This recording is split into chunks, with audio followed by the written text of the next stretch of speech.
Hello again, and welcome back to the Observatory, or the O for short, your sports show covering UTD and the surrounding area. I'm your host, JP Reuter, and let's hop right into what you came here for. Let's start with a number.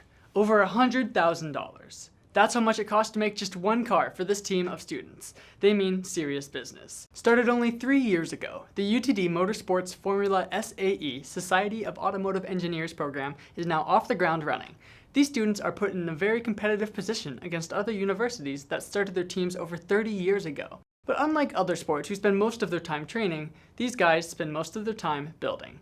Essentially, they have to build a custom-made Formula-style race car every year in order to compete in the SAE International. This year, our team will be building their second car. Their first Formula racing car reached speeds of 0 to 60 miles per hour in just 3 seconds. It's no wonder it costs so much to make.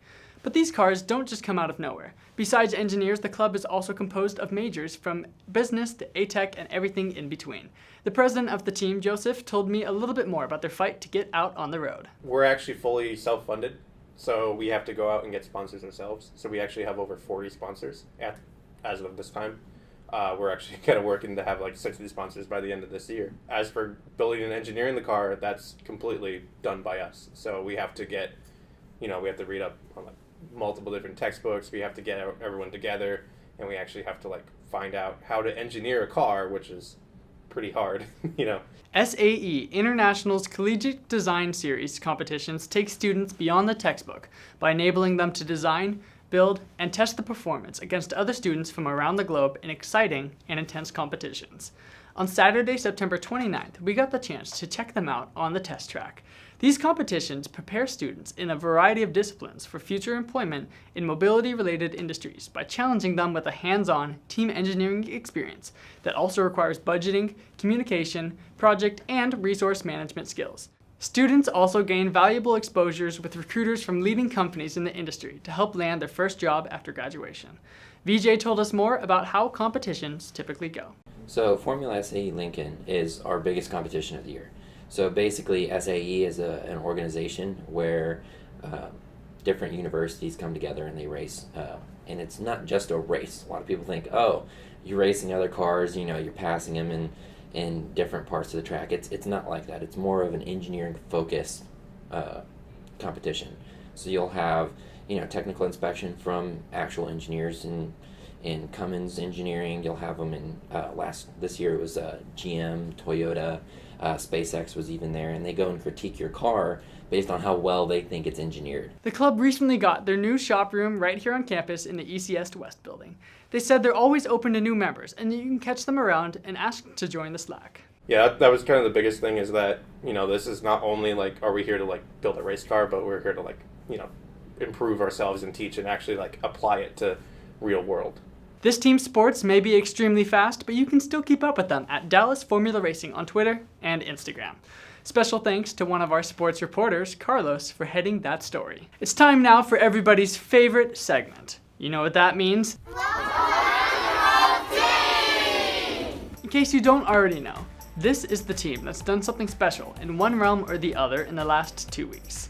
The MVT for this week is a team whose sport you've probably played before. They're a team that competes individually but still stands as a whole. They really put into effect the saying of mind over body. They're the chess team. They competed at a couple of competitions and came out with some incredible results. At the Southwest Open Chess Tournament in Irving, Texas, freshman international chess master Cameron Wheeler tied for first. Now doesn't that title just sound great?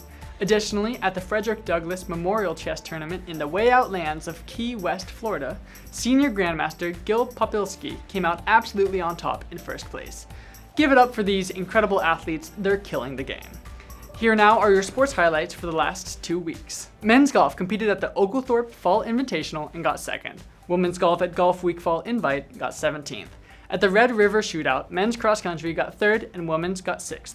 At Bill Libby Invitational, both men's and women's got second. Men's soccer competed against Howard Payne versus Concordia, Texas, and at McMurray Abilene. All 3 games were a shutout. Women's soccer came out with 4 shutouts but had 1 tie. Men's tennis accomplished a remarkable 12 wins from the ITA regionals. Volleyball won 7 games but sadly lost to Southwestern University.